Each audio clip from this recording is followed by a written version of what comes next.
প্রিয় সহযোদ্ধা ভাইরা, আসসালামু আলাইকুম।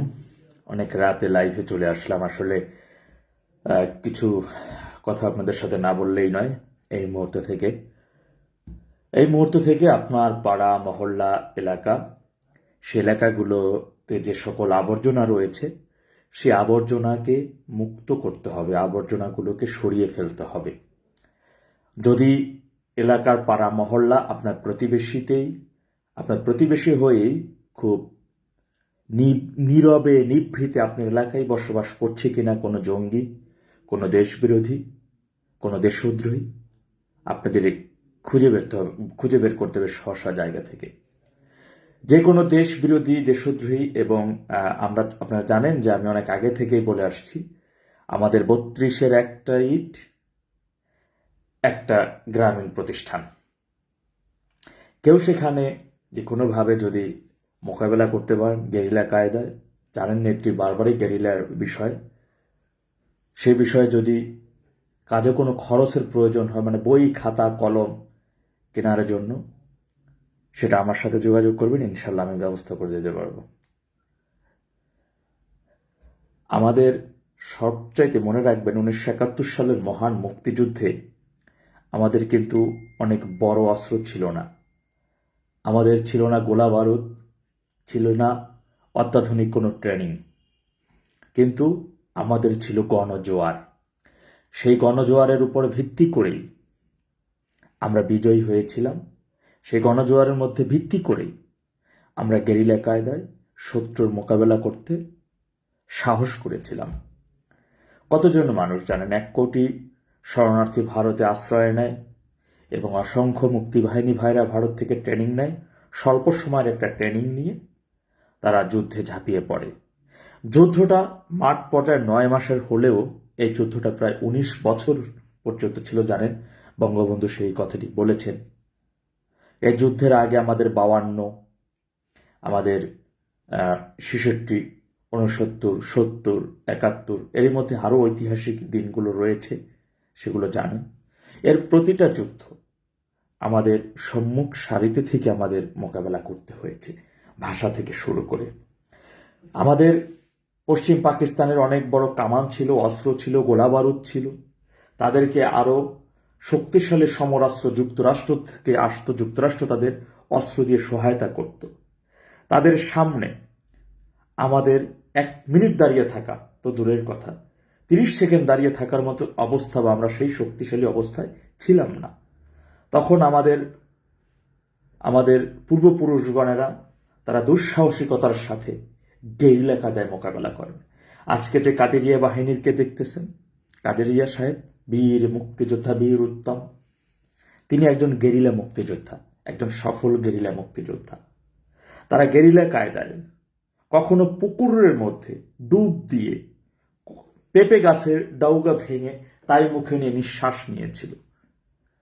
রাজাকার জানেন, মিলিটারিরা যখন ওই পুকুর পাড় দিয়ে সারি সারিভাবে হেঁটে যেত, তখন 5-6 জন ওরা এবার লাইন দিয়ে হেঁটে যাইত।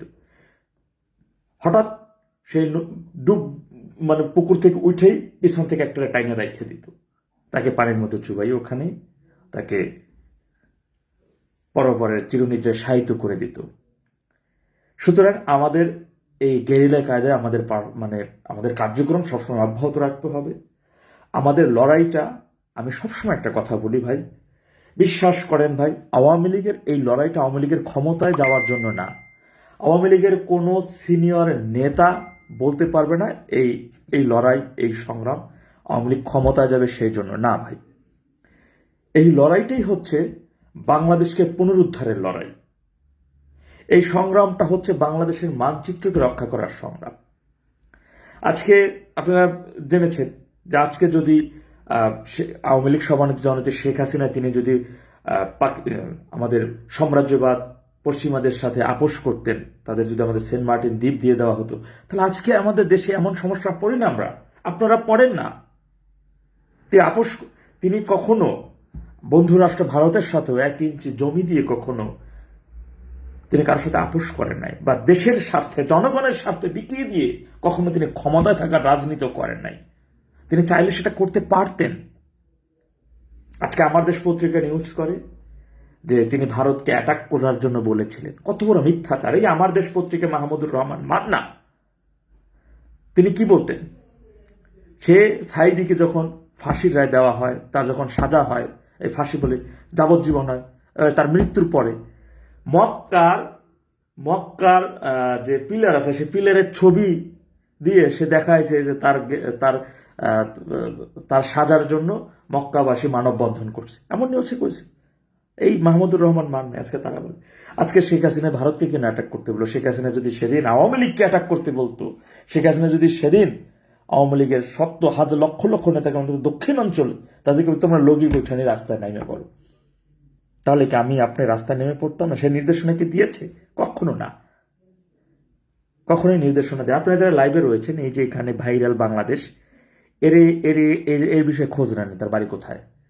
স্বাধীনতা বিরোধী রাজাকার এরা কিন্তু আমাদেরই গ্রামে পাড়ায় মহল্লায় বসবাস করতেছে, বুক চেতিয়ে তারা হাঁটতেছে এবং দেশের স্বার্থ ভিন্ন দেশে বিকিয়ে দিচ্ছে। তারা আমাদের গ্রামে বসবাস করে, তারা নিজেদেরকে বাংলাদেশি দাবি করে। যখন আপনাদের পূর্বপুরুষেরা মহান মুক্তিযুদ্ধে জীবন বাজি রেখে যখন লড়াই করতেছিল পাকিস্তানি বাহিনীদের হাতে, তখন এই যে কি বলে ভাইরাল বাংলাদেশ, এদের মায়েরা তখন পাক মিলিটারিদের সাথে রঙ্গমঞ্চে লীলায় করত, নাচানাচি করছিল, আনন্দ ফুর্তি করছিল। তাদের আনন্দ ফুর্তির যে রেজাল্ট, এই রেজাল্ট হচ্ছে এই রাজাকারের বাচ্চারা। এই রাজাকারের বাচ্চারা হচ্ছে তাদের সেই বীর্যে জন্ম নেওয়া, এরাই হচ্ছে তারা, আর কিছুই না। তাদের নাতিপুতি, রাজাকারের নাতিপুতি, তারা কখনো এই বাংলাদেশের পক্ষে, আপনার পক্ষে থাকবে না। লাল সবুজের পতাকেরা মাথায় বাঁধে ঠিক, অনেক কষ্ট হয়, কারণ এটা বাঁধে জনগণকে দেখানোর জন্য। এরাই এই পতাকা ছিঁড়ে ফেলবে প্রকাশ্যে, সেটা আমরা দেখেছি 24-এর 5 আগস্ট। সুতরাং সে যত বড় শক্তিশালী হোক না কেন, দিনের বেলায় অনেক জায়গায় অনেক মিছিল টিছিল করে, টার্গেটে রাখে।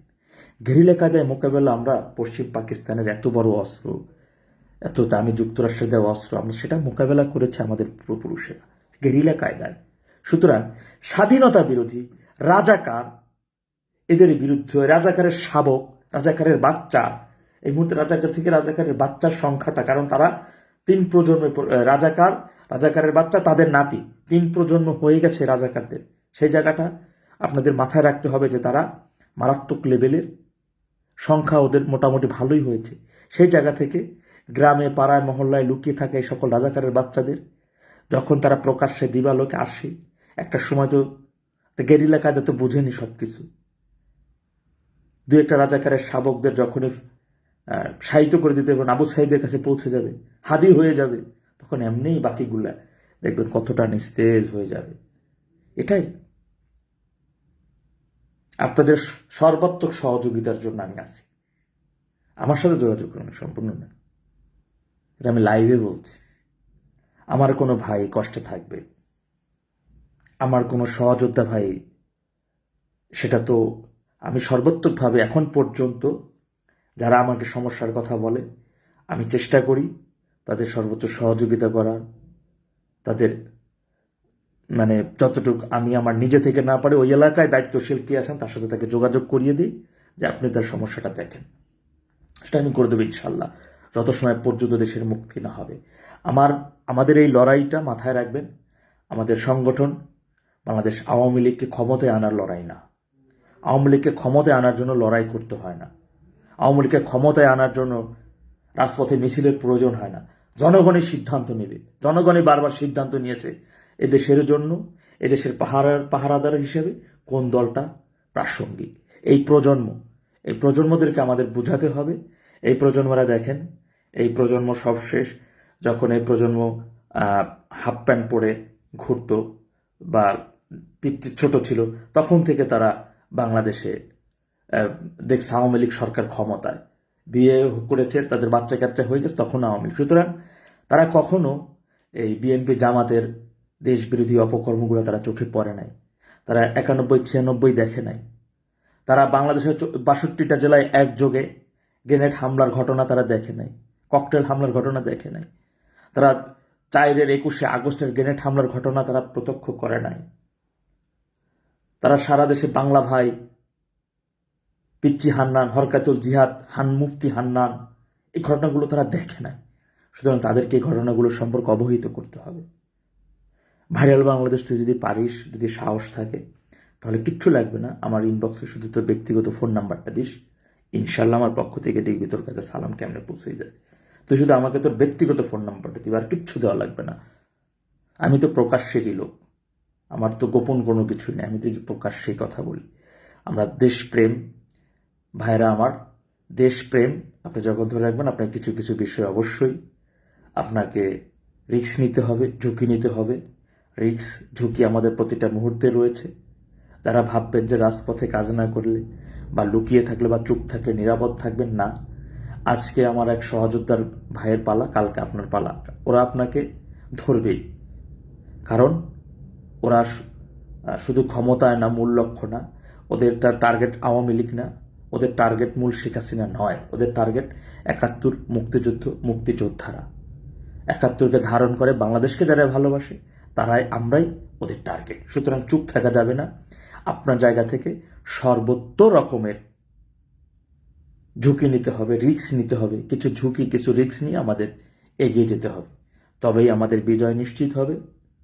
সকল গেরিলা যোদ্ধা, আমার দেশের সকল তৃণমূলের আমার ভাইদের প্রতি আমার সবসময় ভালোবাসা। আমার সর্বাত্মক রকমের আমি সাধ্যমতো, সাধ্যের বাইরে যদি মনে হয় যে কোথায় কী করতে হবে, আমি সেইভাবে সাপোর্ট করার চেষ্টা করব। কিন্তু অবশ্যই স্বাধীনতা বিরোধী, ৭১ বিরোধী, দেশদ্রোহী, জঙ্গি, সন্ত্রাসী, এদের বিরুদ্ধে আমাদের জিরো টলারেন্স নীতি সবসময় অব্যাহত রাখতে হবে। ৩২-এর একটা ইট, একটা গ্রামীণ প্রতিষ্ঠান, মিলাদ পড়ান, মিলাদের মিষ্টি বিতরণ,